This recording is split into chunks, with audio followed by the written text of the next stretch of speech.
간호사로 지내고 있는 학교 선배 중에 제이라는 선배가 있었습니다. 그 선배는 곧 이직할 생각이었습니다. 그 이유는 직원들의 뒷담화가 힘들어서 회사 생활을 더 이상 버티기 힘들다는 것입니다. 어떤 뒷담화인지 자세히 알 수는 없지만 선배는 점심시간에 식사도 할 수 없을 만큼 매우 외롭고 고통스러웠다고 합니다. 충격적인 것은 예전에 같은 팀 후배 C가 사내 따돌림을 당했을 때 선배가 그 후배를 잘 다독여주고 챙겨주었다고 합니다. 하지만 이번엔 돌고 돌아 그 따돌림이 그 선배에게 왔던 것입니다. 그런데 그 후배는 이런 상황을 눈 감고 모르는 척을 했다는 것입니다. 그러니까 배신감이 들었고 미웠고 원망스러웠던 것입니다.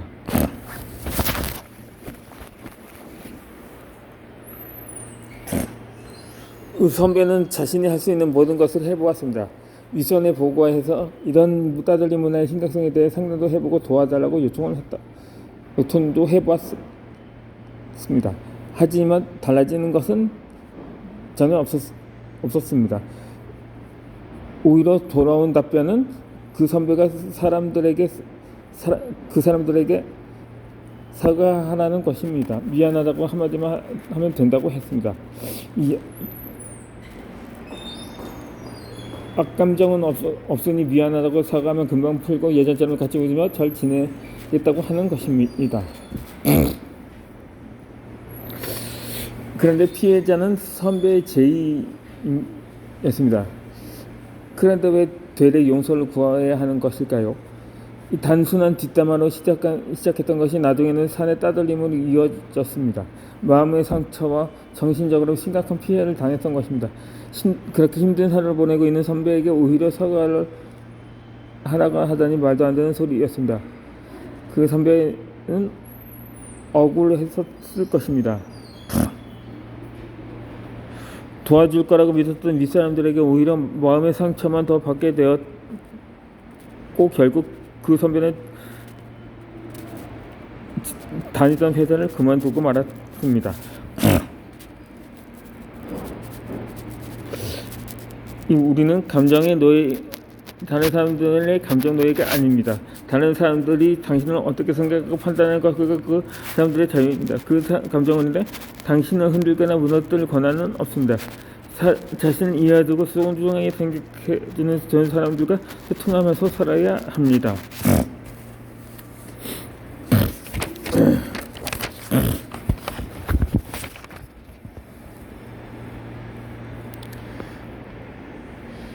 또 다른 친구 K씨는 남의 핑계를 잘 댑니다. 이 친구들과 만나기로 했던 모임에 참석하지는 못했습니다. 그 이유는 남편이 아파서 간호해야 하니 못 만난다고 했습니다. 하지만 진짜 이유는 코로나 때문이었습니다. 코로나에 전되기 싫었던 것입니다. 그래서 친구들 모임에 참석하고 싶지 않았습니다. 그리고 또 다른 이유는 최근에 다퉈서 친구들 참석하는 모임이었습니다. 아직 그 친구를 만날 용기가 되지 않았습니다. 그렇게 K는 다퉜던 친구에 대해 아직 화가 나 있었던 것입니다.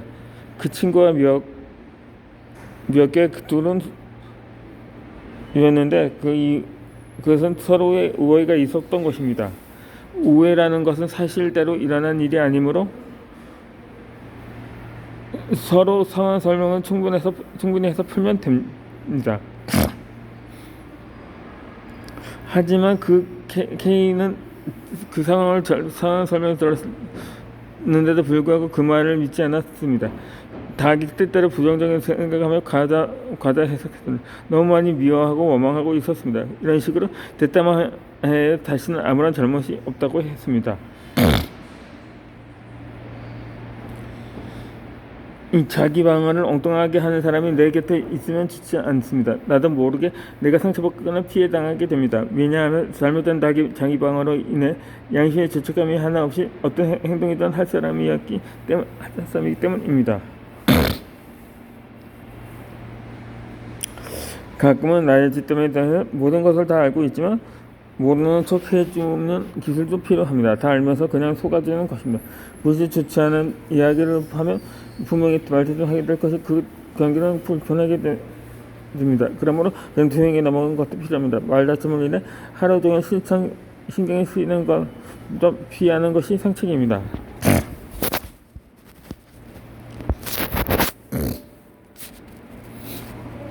하지만 계속 반복하면 하는 반복하는 이것은 잘못된 것입니다. 분명 짚어줄 필요성이 있습니다. 모두가 다 알고 있는 거짓말의 명언소가지만 나중에는 뒷담화뿐만 아니라 거짓말까지 계속해서 되는 만만한 사람으로 생각하기 때문입니다.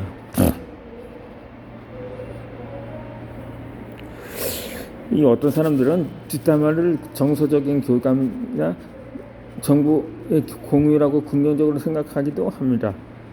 말하고자 하는 내용이 사실인지 아닌지가 중요한 것이 아닙니다. 같이 어울리는 사람들끼리 같은 주제로 대화하고 이것을 공유합니다. 이렇게 함으로써 심리적으로 연대감을 형성한 느낍니다. 하지만 뒷담화는 같이 있지 않은 사람에 대한 험담입니다. 이 음식물 쓰레기 같은 말을 전달하는 사람이나 그걸 좋아하고 받아들이는 사람이나 둘 다 같다는 명언이 있습니다. 뒷담화는 비방을 목적으로 확실하지 않은 이야기를 함부로 하는 것입니다. 이런 관계로 연대감을 형성해 봤자 그 사람들의 인성은 뻔합니다. 뒷담화를 긍정적으로 생각하면 정보의 공유 그리고 정서적 교감이라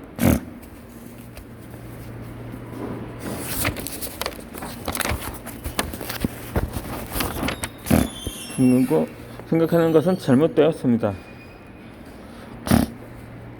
한번 했던 말은 다시 좋아질 수가 없습니다. 이 나쁜 말을 했던 사람들이 책임 회피를 목적으로 하는 변명일 뿐입니다.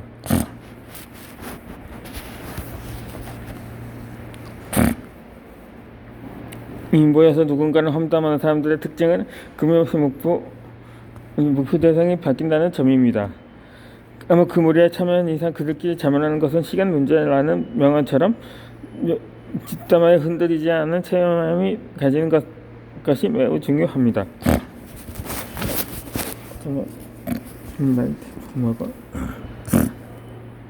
이 다른 사람을 눈치 보지 말아야 합니다. 이 누군가가 자신을 거절하고 민망하고 부끄럽고 불안해하는 사람이 있습니다. 상대방에게 무언가를 부탁하기 위해 메시지를 보냈습니다. 그 후에 상대방에게 보낸 답장이 부정적일 거가 두려워서 곧바로 확인하지 못하는 사람도 있습니다.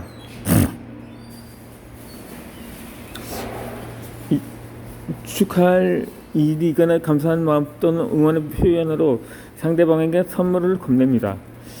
이때 상대방이 필요하거나 좋아할 만한 것으로 고민해서 선물을 고릅니다. 결정하기까지 고민했던 그 마음으로 상대방은 고마워할 것입니다. 그런데 이 선물에 대해 상대방이 진심으로 마음에 드는지 몇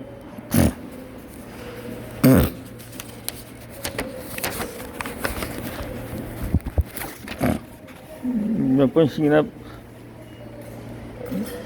반복적으로 확인하는 사람들이 있습니다. 그리고 그 선물을 어떻게 사용했는지 얼마만큼 남았는지 어디에 있는지까지 궁금해하는 사람이 있습니다. 이런 성향을 가지고 있는 사람들은 거절에 대해서 부끄러워하고 불안감 그리고 심하면 배신감까지 느낍니다. 이것을 거절 민감성이라고 합니다. 부정적인 사회적 반응에 민감하게 반응하는 특성입니다. 거절 민감성이 높은 사람은 상대방으로부터 실제로 거절당하지 않는데 자신이 느끼기에 거절당한 것 같다고 생각합니다.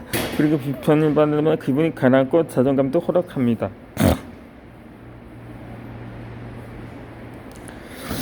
다른 사람의 눈치를 많이 보는 사람들의 특징입니다. 혼자 부정적으로 생각하는 것이 많아지면서 이러한 증상이 생깁니다. 이런 느낌은 마치 자신의 감정에 압도당해서 매우 강렬하게 다가와 자신을 스스로 갉아먹는 것과 같습니다. 직장 동료 K는 자신이 하는 업무에 대해 불만이 많습니다. 자신이 해야 하는 두 업무와 다른 일을 하게 되면 얼굴에 쓰는 표정이 모두 표현됩니다. 정말 사소한 상황에서 이리고 아주 쉽게 할 수 있는 것인데 이마저도 K는 절대 용납하지 못합니다.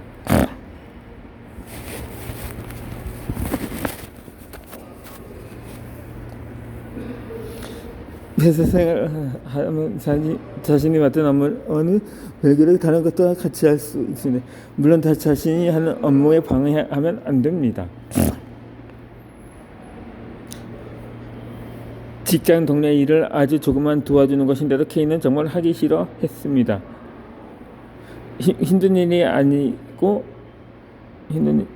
시간이 오래 걸리는 것도 아닙니다. 그런데 K는 단순히 남의 일이어서 하기 싫어했습니다. 이뿐만 아니라 자신을 싫어해서 혹은 자신이 힘들게 하려고 이런 업무를 시켰다고 오해합니다. 그런데 사실은 단순히 도와달라는 의미가 전부였습니다.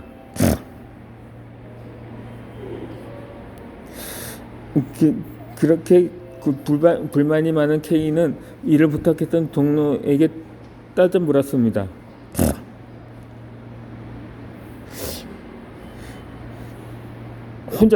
혼자서도 충분히 할 수 있는 일인데 왜 나까지 끌어들이냐? 그동안 내가 이 정도로 마음에 안 들었던 거냐고 말입니다. 그러자 이 동료는 말문이 막혔습니다. 도움을 받으면 빨리 끝낼 수 있었기 때문입니다. 그래서 도와달라고 했던 것이며 절대 다른 이유는 없었다고 합니다. 그럼에도 이 K는 무작정 화를 냈습니다. 일을 부탁했던 동료는 오해라고 말했습니다. 오해를 풀고 싶어서 K에게 몇 번씩이나 말을 권했습니다. 하지만 K는 화를 내면서 마음의 상처를 주었고 기분을 풀지 않았습니다. 자신을 싫어한 것이 아닌데 혼자 부정적인 것으로 받아들인 것입니다.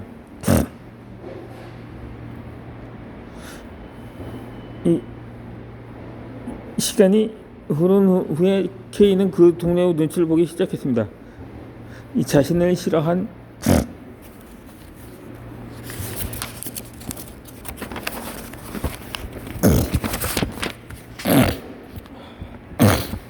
다고 생각했기 때문입니다. 그래서 무언가를 할 때마다 그 사람을 피해서 행동을 했습니다. 이 사내 식당에 밥을 먹으러 갔는데 빈자리가 그 직원 근처에만 있었습니다. 그러면 K는 그날 점심시간을 하지 않았습니다. 이 정도로 눈치를 많이 보았습니다. 자신의 괜한 오해 때문에 불필요한 행동까지 하면서 힘든 생활을 했습니다. 이 눈치 보는 사람들 대부분은 어떤 말이나 행동에 대해서 개인적으로 받아들이는 성향이 많습니다. 상대방이 하고자 하는 말은 나쁜 의도가 아닌데 실수로 부정적으로 받아들이는 것입니다. 그리고 혼자 화를 내거나 상처받습니다. 만약에 어느 누군가 자신에게 기분 나쁜 행동을 하거나 상처를 주는 심한 말을 했습니다. 그러면 그것은 나보다 그 사람의 문제일 경우가 많습니다. 거절당했을 때도 그것은 의도치 않은 다른 이유가 있을 수 있습니다. 이 자신을 싫어하거나 골탕 먹이라고 혹은 자신에게 스트레스를 풀기 위해 그런 행동을 하는 것이 아님을 알아야 합니다. 괜한 오해로 인해 부정적으로 받아들이면 안 됩니다. 이런 것들은 반복되면서 다른 사람의 눈치를 보는 것입니다. 혼자 부정적인 생각을 많이 하면 상대방을 쉽게 오해하게 됩니다. 이런 오해를 바탕으로 판단한 결정을 내리기 이전에 그 사람에 대해 한 번 더 확인할 필요가 있습니다. 스스로 판단하는 것은 부정적인 생각을 하기 때문에 제3의 인문학의 상황 설명을 한 후에 물어봅니다. 이런 상황을 어떻게 하면 되는지 도움을 받는 것도 좋습니다.